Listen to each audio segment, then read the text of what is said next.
आधी कॅबिनेटमध्ये एकमत काय आहे ते पहा. मुख्यमंत्री म्हणतात सगळं ठीक आहे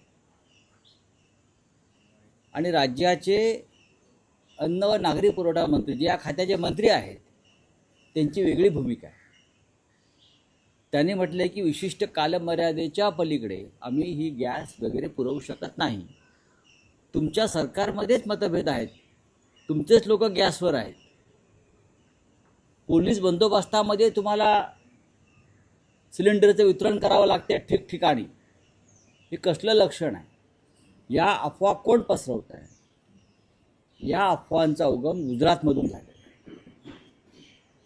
सगळ्यात जास्त रांगा या गुजरातमध्ये लागलेल्या आहेत. जसं नोटबंदी होण्यासंदर्भातली पहिली माहिती ही गुजरातमध्ये कळली आणि गुजरातमध्ये 8 दिवस आधीच लोकांनी बँकेत रांगा लावून आपले काळा पैसा आत टाकला. कुठे कुठे अमित शहांच्या बँकेमध्ये म्हणजे एका तासामध्ये 500 कोटी रुपये जमा झाले.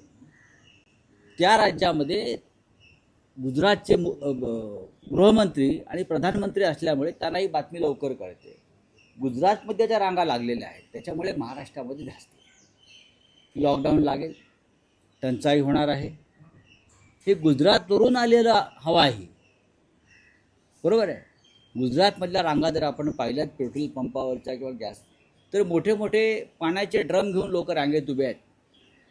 पहा तुम्ही चित्र. तर जर गुन्हा दाखल करायचा असेल मुख्यमंत्र्यांनी तर गुजरात राज्याविरुद्ध करावा की देशभरामध्ये टंचाईची अफवा पसरवल्याबद्दल. अशोक खरातच्या मागे मोठी मंडळी आहेत, सरकार आहे, मुख्यमंत्री आहे, 40 आमदार आहेत. थोडक्यात सरकार अशोक खरातच्या मागे असं म्हणतात. सरकार जर अशोक